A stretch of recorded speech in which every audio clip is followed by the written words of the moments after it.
Shalom à tous, shalom à tous. Je tiens à bénir tout le monde, la vie de tout un chacun, à bénir ce grand Dieu-là qui nous a accordé la grâce, qui nous a accordé sa faveur, sa bénédiction, pour que nous puissions prêcher sa parole.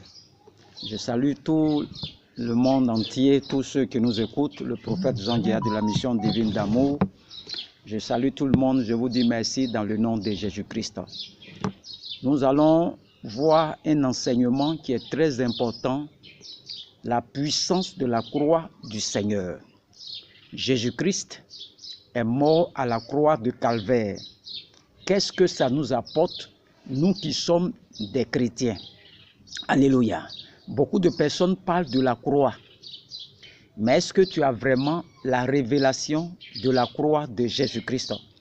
D'autres ont fait la croix pour mettre dans leur voiture, pour mettre dans leur chambre, pour mettre dans leur travail, pour mettre dans leur maison, pour symboliser la souffrance de Dieu à la croix, pour se sentir un peu en sécurité, en joie.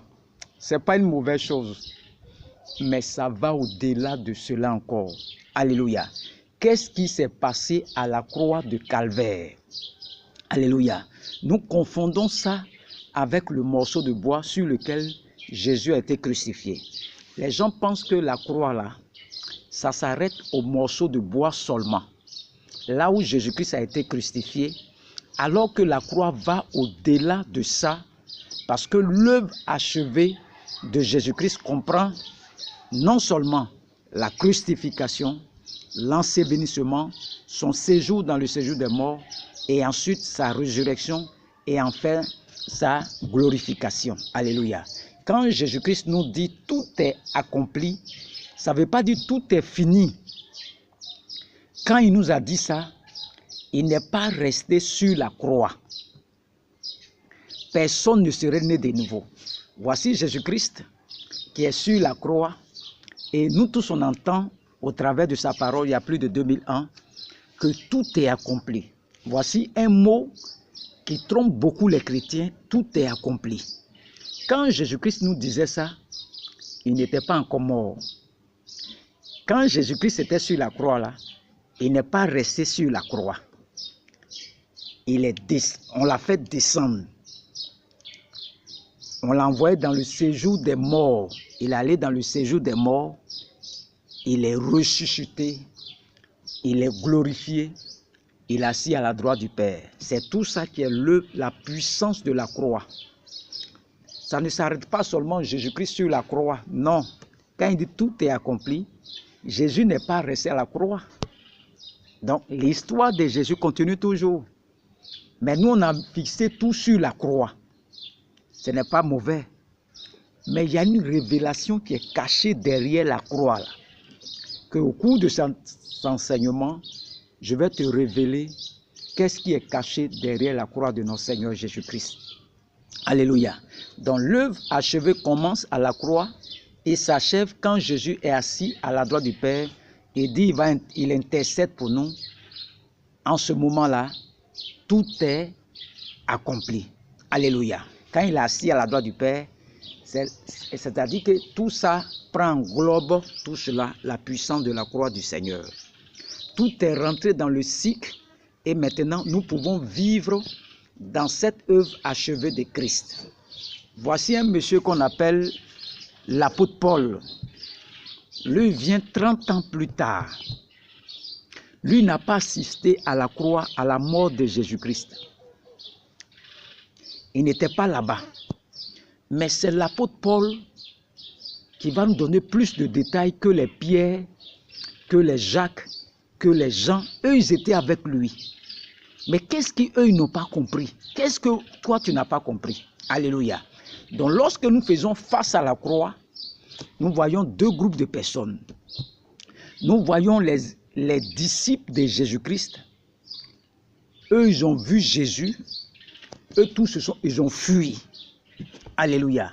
Excepté son bien-aimé seulement Jean, qui était auprès de Marie.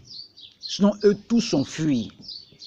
Et nous trouvons encore un autre groupe de personnes, les juges, les officiers, les pharisiens, les soldats, Ils disent à Jésus, si tu es réellement le Christ, alors toi-même sauve-toi, toi-même, et nous croirons en toi. Donc nous avons deux groupes de personnes qui regardaient la croix comme un élément de défaite du Seigneur. Personne ne comprenait la puissance de la croix. Les disciples voyaient la croix comme la défaite de leur maître. Eux, ils n'avaient pas la révélation. Il a fallu 30 ans plus tard qu'un homme apparaît sur la scène en personne. Lui n'a jamais vu saluer Jésus. Il a eu la révélation. C'est Dieu qui lui a révélé cela 30 ans plus tard. C'est un citoyen romain, l'apôtre Paul, un citoyen romain. La croix est une sorte de punition de César. On l'appelle César. C'est une sorte de punition pour les bandits, pour les voleurs et les rebelles. Paul, naturellement, l'apôtre Paul, n'a pas cette capacité de nous donner ça. Mais c'est parce qu'il a reçu par révélation. C'est pourquoi la croix, on ne la reçoit pas. Même il faut aller faire étude de ça. L'œuvre de la croix, on la reçoit par révélation. Même les apôtres qui étaient là n'ont pas reçu cela. Donc pour César, la croix est une défaite. C'est la mort des rebelles. Pour les Juifs, c'était un scandale. Pour les Grecs, c'est une folie. Alléluia. Mais 30 ans plus tard, apparaît sur la scène l'apôtre Paul. Et c'est lui maintenant qui va nous donner la révélation de la croix.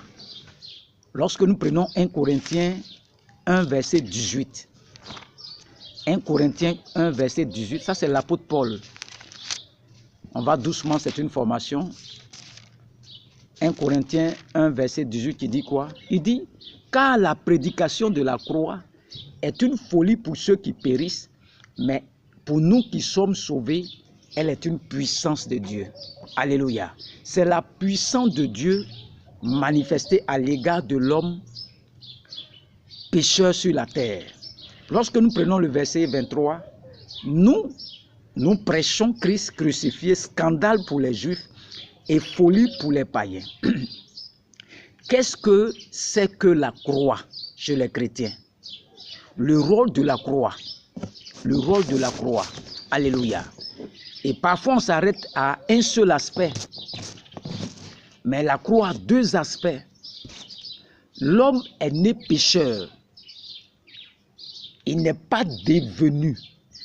Il est né et c'est pourquoi il pêche. Donc sa nature est une nature pécheresse. Donc l'homme était mal à l'aise. Parce qu'après la chute adamique, la présence de Dieu s'est retirée de l'espèce humaine. Et l'homme ne se sent pas bien. C'est après ça que les hommes ont inventé toutes ces religions que vous voyez là. Pour se débarrasser du péché, de cette nature-là. Ils ont voulu vaincre le péché par la religion. Alléluia. L'homme était impuissant devant la puissance du péché. Le péché tourmentait l'âme des hommes. Le péché a privé l'homme de la gloire de Dieu. Le péché crée pour l'homme créé pour être en communion avec Dieu. L'homme ne se sent plus à l'aise. Il y a quelque chose en toi qui te manque. C'est la présence de Dieu, la communion avec Dieu. Donc l'homme se sentait vide. L'homme était à la recherche de Dieu parce qu'il est incomplet. Alléluia. Il est incomplet, mais le péché l'a séparé de notre Seigneur Jésus-Christ. Mais Dieu maintenant va décider, va se lever parce qu'il avait une solution. Dieu va entrer en scène pour descendre vers l'humanité maintenant, pour apporter la solution au péché et ramener l'homme à lui. Vous voyez, le péché qui nous tourmente là, notre nature pécheresse là, c'est comme un vêtement qui est sur nous, le péché. Donc l'homme ne devient pas pécheur. L'homme est né pécheur, c'est sa nature. C'est à cause qu'il pêche tous les jours. Alléluia. Donc l'homme, en cherchant la solution à créer des religions, d'autres vont faire des sacrifices, vont faire des immolations, toutes sortes de choses pour se sentir en paix. Mais malgré tout ça, il y a un vide en toi toujours. Donc Dieu maintenant, comme il voit la souffrance de l'homme, va décider maintenant de venir vers l'humanité pour régler le problème du péché et ramener l'homme à lui. Alléluia. Donc Jésus est l'incarnation du Dieu Tout-Puissant. Donc en naissant par Marie et venu sur la terre, il était sans péché. Le Fils de Dieu, l'agneau de Dieu qui ôte le péché. On nous a bien dit, Jésus est venu pour ôter le péché du monde. Donc l'homme avait un problème avec cette couverture, ce manteau pécheresse qui est sur toi depuis ta naissance. Parce que tu descends des Adam et Ève.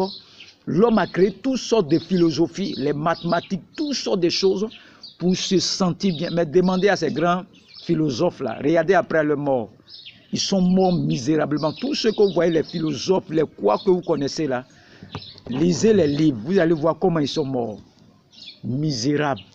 Parce que malgré tout ce qu'ils ont inventé là, ils ont mis en place, mais ils sentent qu'il y a un vide en eux toujours. Ça n'a pas réglé le problème. Il a fallu que Dieu même vienne s'incarner dans un corps pour venir vivre avec nous, pour venir régler le problème du péché et nous ramener à lui. Alléluia. Donc Jésus-Christ, quand il est venu sur la terre, il a guéri les malades, il a fait du bien à tout le monde, il allait de lieu en lieu. Un jour, le Seigneur s'arrête et dit, celui qui me voit Dieu, voit le Père. Ah! Depuis longtemps, les hommes cherchent Dieu, ont soif de ce Dieu-là. Ils ne peuvent pas vivre sans Dieu. Et la Bible dit que celui qui voit Dieu, là, il va mourir dans l'Ancien Testament. Et voici un monsieur qu'on appelle Jésus-Christ, qui nous dit que lui, si on le voit là, c'est qu'on a vu Dieu. Alléluia. Il dit que le Père et lui sont une seule personne. Cette déclaration a mis les religieux se sont fâchés parce qu'ils ont cherché Dieu dans les tabernacles de Moïse.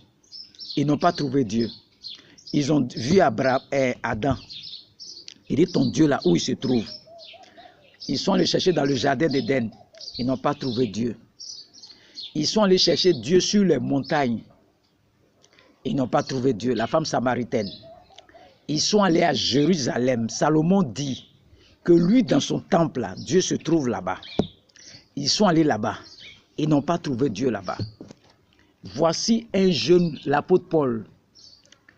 Quand Jésus-Christ a été crucifié, là, 30 années plus tard, lui s'arrête et dit à tout ce monde-là que lui, il a l'adresse de Dieu. Lui, il sait où Dieu se trouve. Regardez un monsieur comme ça. Il n'a pas connu Jésus. Il n'a pas salué Jésus. Il n'était pas à les pierres.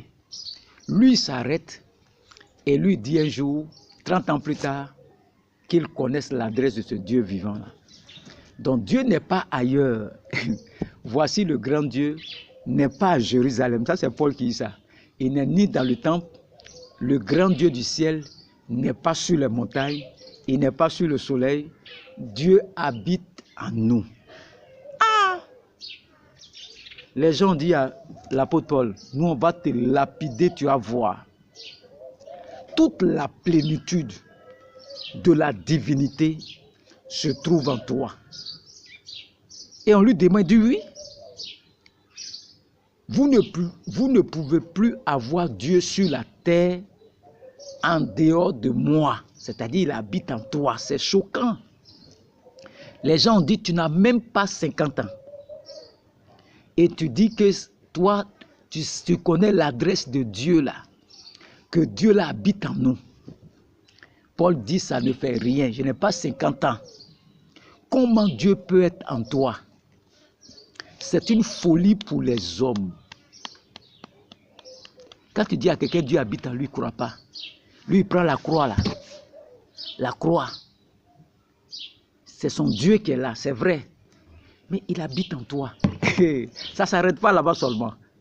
Le Dieu même habite en toi. Et c'est ce que l'apôtre Paul, il dit, voilà tout le mystère de la croix. C'est-à-dire tout ce qui est croix là. Ce n'est pas un bonbon. Ce n'est pas quelque chose. C'est toi maintenant, il est venu habiter en toi. Voici tout le mystère. Dieu est en toi, réconciliant le monde avec lui, avec ses disciples Jésus. Nous montre le secret, nous montre le Père. Il dit à Philippe, il y a si longtemps que tu es avec moi et tu ne connais pas. Si tu m'as vu là, tu as vu le Père. Le Père est en moi. C'est lui qui parle en moi. Tu ne le connais pas. Vous voyez? Jésus parle à Philippe. Il dit, mais tu cherches le Père là. Le Père est en moi. C'est lui qui parle en moi. Je ne fais rire de moi-même. Je suis que l'enveloppe du Père qui est caché en moi. Même les disciples ne comprenaient pas parce que la révélation n'a pas été encore donnée. Le Saint-Esprit n'était pas encore venu. Alléluia. C'est pourquoi le christianisme est une religion de révélation. Ce n'est pas une religion d'études.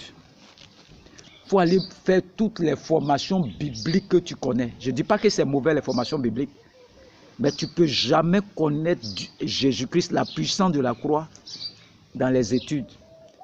On la reçoit par révélation. L'apôtre Paul, lui n'était pas là-bas. Mais 30 ans plus tard, c'est lui qui a donné cette révélation-là. On ne peut pas étudier et connaître Jésus-Christ. C'est impossible. Ceux qui disent, vont aller faire tous les PhD, les diplômes, tout ce que tu veux, tu vas aller faire pour connaître Jésus-Christ. Tu te fatigues. On le reçoit par la puissance de la croix, se reçoit par révélation. Alléluia. L'apôtre Paul maintenant va dire à Pierre et puis son groupe là, les autres disciples là. Il va leur parler dans 2 Corinthiens 5 verset 16. 2 Corinthiens 5 verset, il dit ainsi, dès maintenant, toi Pierre, tes amis là, nous ne connaissons personne selon la chair, et si nous avons connu Christ selon la chair, maintenant, nous ne le connaissons plus comme ça. C'est vrai que vous gonflez vos poitrines. Vous dites que vous avez marché avec Jésus. Vous êtes lavé avec lui. Mais ça ne s'arrête pas là. C'est ce que l'apôtre Paul dit au Pierre là. Et puis tout son groupe là. Que ça ne s'arrête. Moi, je n'étais pas avec vous. Moi, j'ai reçu pour moi par révélation. C'est vrai que vous avez marché avec lui. Paul s'adressait à Pierre et aux autres qui se vantaient d'avoir été avec Jésus-Christ. Paul les arrête et dit, mes frères, si nous avons connu Christ dans la chair, ça n'a plus d'importance. Ça, c'est l'apôtre Paul qui dit au Pierre dans 2 Corinthiens 5, verset 6. Il dit maintenant, ça n'a plus d'importance. Le verset 17, il dit si quelqu'un est en Christ, il est une nouvelle créature. Les choses anciennes sont passées, toutes choses sont devenues nouvelles. Alléluia.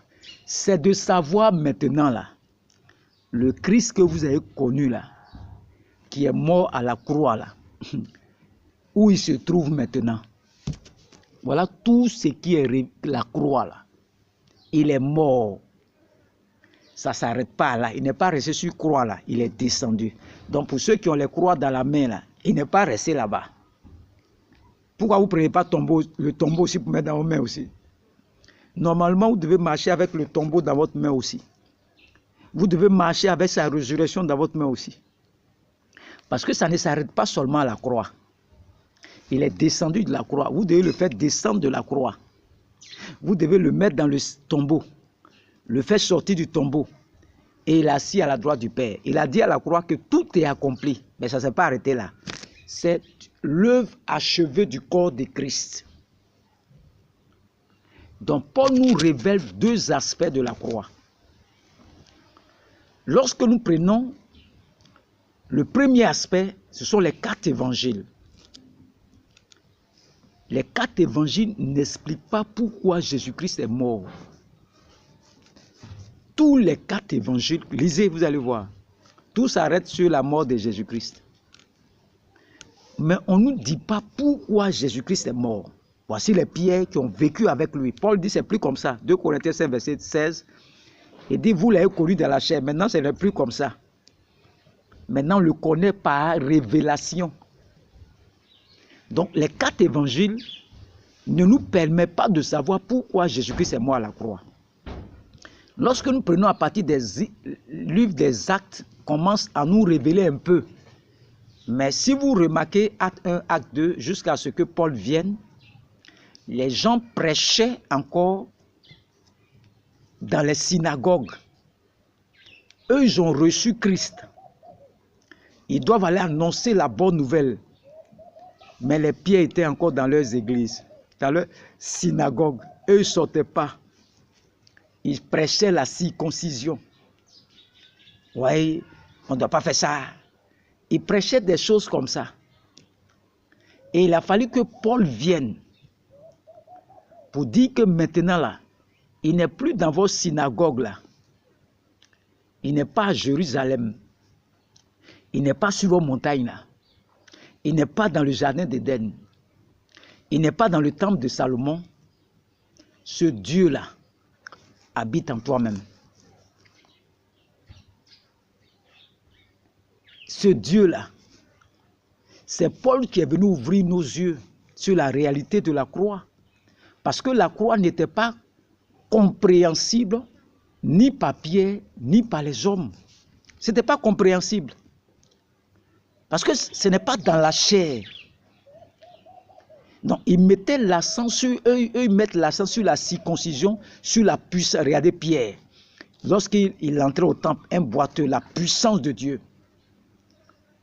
La circoncision. Regardez quand il allait chez... il était allé quelque part là, chez Corneille. Regardez le discours de Pierre. Ils sont toujours dans leur tradition. Ils connaissent pas, ils n'ont pas la révélation de la puissance de la croix du Seigneur. Alléluia. Eux, c'est la circoncision, la puissance de Dieu se manifeste. Mais ils ne comprenaient pas exactement qu'est-ce que c'est que la croix. Il a fallu la révélation donnée à l'apôtre Paul pour nous enseigner, pour savoir qu'est-ce qui s'est passé réellement à la crucifixion. Qu'est-ce qui s'est passé? C'est vrai que tu as un chapelet, une croix dans ta main, mais est-ce qu'au moins tu sais ce qui s'est passé à la croix? Il faut que tu saches pourquoi tu tiens ce chapelet-là. Parce qu'il y a beaucoup de témoignages qui est caché derrière ça. Ce n'est pas seulement un Jésus-Christ qui est crucifié à la croix. Ce n'est pas un Jésus-Christ qui est dans la défaite. Ce n'est pas un Jésus-Christ où les Juifs, les disciples ont fui. Les juges, les officiers lui disent, mais si tu es vraiment le Fils de Dieu là, sauve-toi toi-même et puis nous on va croire en toi. Mais derrière la scène de la croix là, il y a une autre scène qui est cachée derrière. Et c'est l'apôtre Paul qui va nous donner cette révélation de ce qui est caché derrière l'œuvre achevée du corps de Christ. Alléluia. Nous sommes en train de travailler tout doucement pour que tu saches qu'est-ce que c'est que la révélation qui est cachée derrière la puissance de la croix de notre Seigneur Jésus-Christ. Nous travaillons doucement. C'est une série d'enseignements qui a commencé encore. Nous allons rentrer dans les profondeurs de la connaissance. Demain, je vais approfondir encore pour vous donner encore plus de détails. Qu'est-ce qui est caché derrière la croix de notre Seigneur Jésus-Christ? Que les gens regardent avec les yeux, mais on le comprend par révélation. Tu vas faire des études, tu ne vas rien comprendre. C'est par révélation qu'on comprend l'œuvre achevée du corps de Christ ce que Christ a accompli à la croix là, si tu n'as pas la révélation, tu vas voir le morceau de bois, tu vas voir notre Seigneur qui est dans la défaite, tu vas voir les gens qui disent que si tu es vraiment Dieu là, sauve-toi toi-même et nous on va croire en toi. Tu vas voir les disciples de Jésus, eux tous ont fui, ils ont abandonné le Seigneur. Tu vas voir ces choses, mais ça va au-delà. Et les films que nous regardons à la télévision, la passion du Christ, nous voyons un Jésus-Christ qui est maltraité.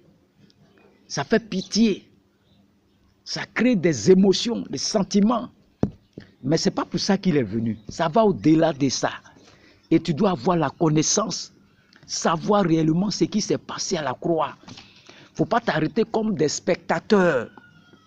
On dit, prends ton chapelet. Mais il y a une révélation. Les catholiques, il y a quelque chose derrière la croix. Il y a quelque chose derrière que tu dois avoir la connaissance, la révélation. Demain, tu auras la révélation de ce qui est caché derrière la croix de notre Seigneur Jésus-Christ. Ce n'est pas seulement la défaite, les Romains, mais ça va au-delà de cela. Et ce sont des choses que tu dois savoir pour que tu puisses avoir la connaissance et marcher victorieux dans ce monde entier. Que Dieu vous bénisse au nom de Jésus-Christ. Amen.